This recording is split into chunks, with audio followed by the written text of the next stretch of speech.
हम चाहते हैं एआईपी की सरकार बने और इंजीनियर रशीद सीएम बने। हम भी चाहते हैं कि हमारा स्टेटस बहाल हो, स्टेटहुड बहाल हो। इस बार हम बदलाव चाहते हैं। हेल्थ सेक्टर उतना नहीं है। अगर यहाँ पे फार फ्लंग एरिया है, एक्सीडेंट आए दिन यहाँ होते रहते हैं। इंजीनियर रशीद ने सिखाया उसको पिछली बार कि लोगों के साथ कैसा बिहेव किया जाता है।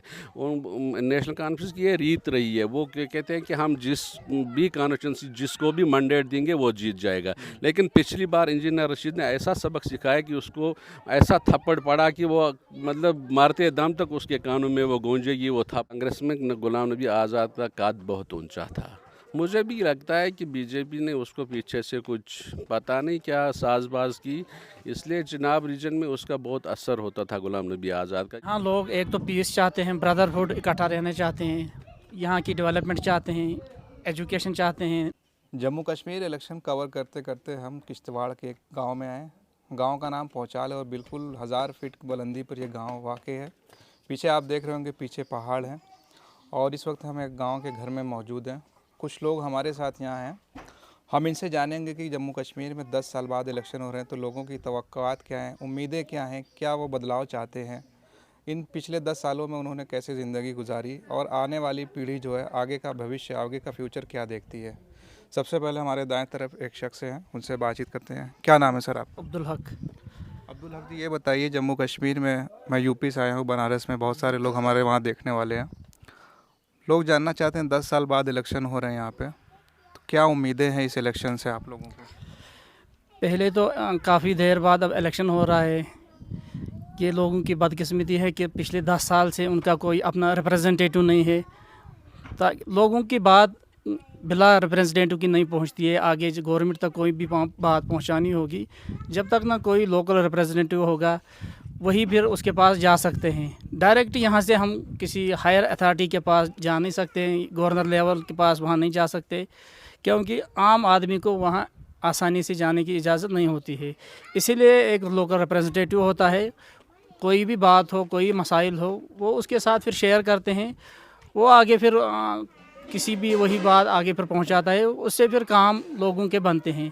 विदाउट गवर्नमेंट काम सारे नहीं बनते हैं। जब तक ना गवर्नमेंट हो, जब तक ना कोई रिप्रेजेंटेटिव हो, फिर जाके काम होते हैं। तो बेसिक परेशानी आप लोगों को क्या क्या हैं? जैसे अस्पताल का मामला होता है, रोड सड़क हैं, रोज़गार है, कारोबार है, क्या सबसे ज़्यादा आप लोगों के मसाइल हैं? हेल्थ सेक्टर उतना नहीं है। अगर यहाँ पे फार फ्लंग एरिया है, एक्सीडेंट आए दिन यहाँ होते रहते हैं।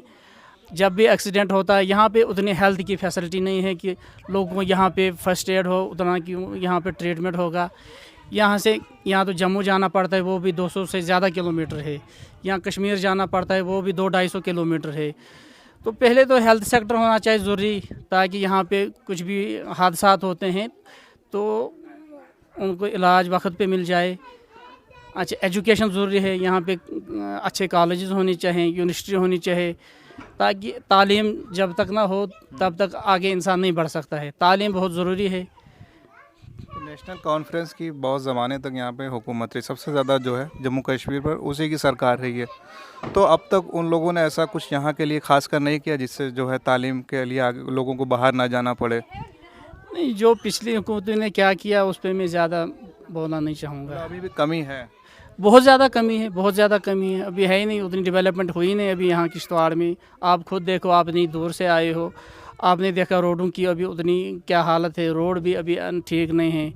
बाकी यहाँ एजुकेशन सिस्टम भी उतना अच्छा नहीं है। अच्छा, हेल्थ सेक्टर भी अभी नहीं है। जो मेन चीज़ें होती है लोगों की, वो ज़रूरी है। एक और मेहमान हमारे साथ हैं। क्या नाम है सर आपका? अब्दुल रशीद मीर।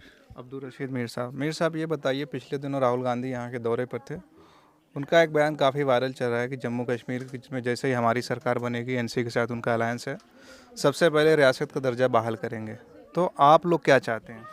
हम भी चाहते हैं कि हमारा स्टेटस बहाल हो, स्टेटहुड बहाल हो। इस बार हम बदलाव चाहते हैं, क्योंकि एनसी ने पिछले 3 दहाइयों से यहाँ पे मतलब हुकूमत की है। उन्होंने मतलब हमारे जज्बात, हमारे मतलब जो भी हमारा था वो सब कुछ बेच डाला। इस बार वो इलेक्शन लड़ रहे हैं, कोई मैनिफेस्टो नहीं है उनके पास, कोई डेवलपमेंट मतलब उनके पास नहीं है। एनसी के पास? एनसी के पास। इस बार जम्मू कश्मीर की जनता बदलाव चाहती है। फिर किसको आप लोग अपना नुमाइंदा चुनेंगे सरकार के तौर पर? किसकी सरकार चाहते हैं? हम चाहते हैं एआईपी की सरकार बने और इंजीनियर रशीद सीएम बने। वो हाँ, इंजीनियर रशीद और वो उनकी लोग पार्टी इस हालत में है कि सरकार बना लेगी अकेले?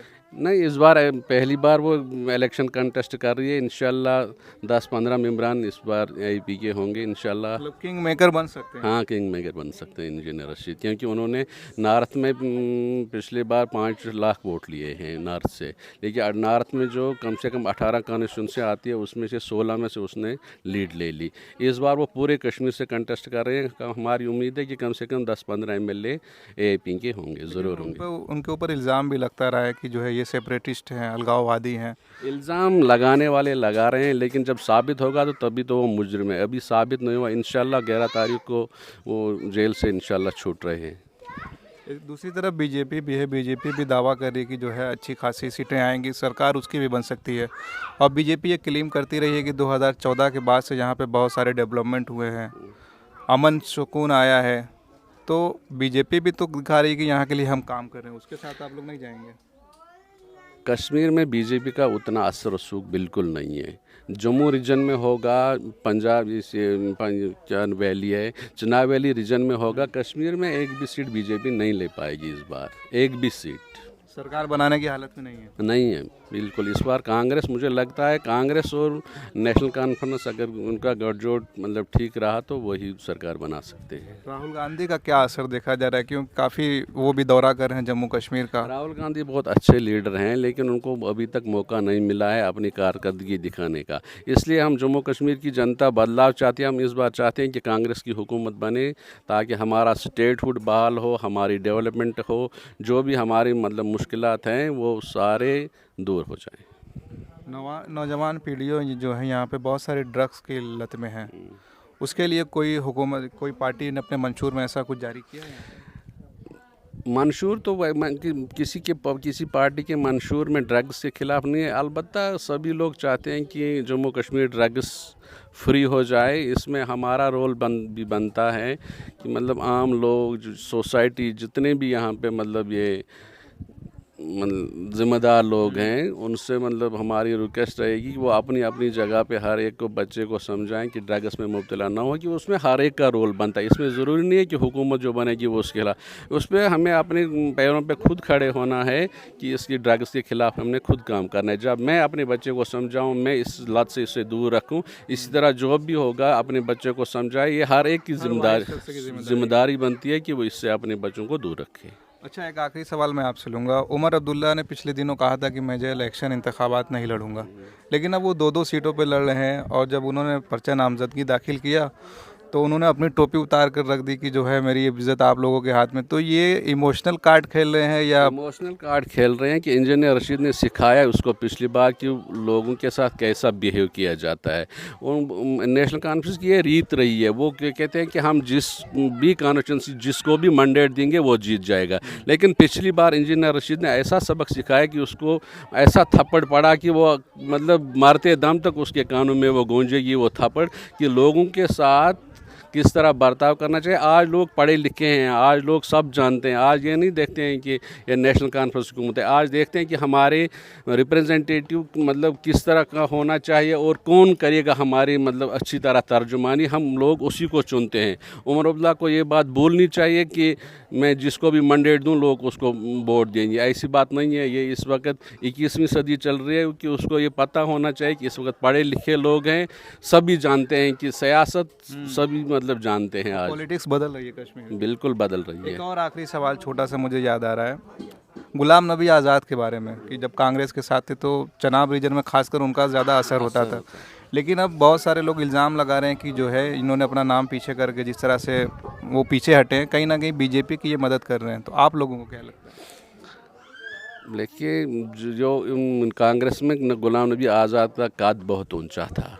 मुझे भी लगता है कि बीजेपी ने उसको पीछे से कुछ पता नहीं क्या साजबाज की, इसलिए चिनाब रीजन में उसका बहुत असर होता था गुलाम नबी आज़ाद का। इवन कि कश्मीर में भी उसको बहुत लोग चाहते थे गुलाम नबी आज़ाद को, लेकिन पता नहीं गुलाम नबी आज़ाद साहब ने क्यों कदम पीछे लिए। बीजेपी के साथ उसका कोई गठजोड़ है या और कुछ, ये वही जो बेहतर जिसको लड़ना है लड़े, मैं आगे नहीं आऊँगा। मुझे भी लगता है शायद उसकी सेहत की प्रॉब्लम भी है। मैंने सुना, यहीं पे मैंने सुना है कुछ सेहत की, दिल्ली में गए हैं। सेहत की प्रॉब्लम है, तो और भी कुछ मसला होगा, वो गुलाम नबी आज़ाद खुद जानते होंगे। तो अलबत्ता तज्ज़िये से लगता है कि बीजेपी के साथ उसका कुछ गठजोड़ है।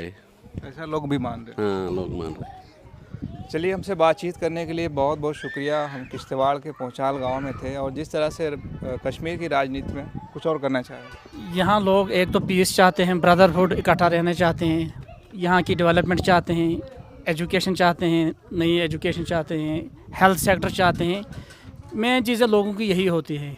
बाकी लीडर बुनियादी चीज़ें हैं वो हर एक, ताकि उसमें हर एक पार्टी का मेंबर आता है। हेल्थ सेक्टर होगा तो वो हर एक पार्टी फ़ायदा उठा सकती है।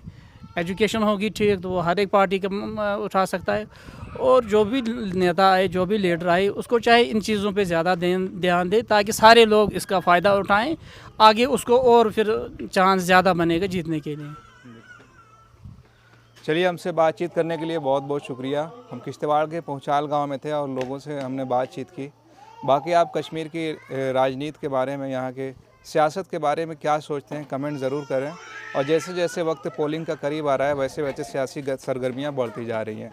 आप देख रहे थे खोज खबरिया जम्मू कश्मीर से। मैं उबैद, बहुत बहुत शुक्रिया।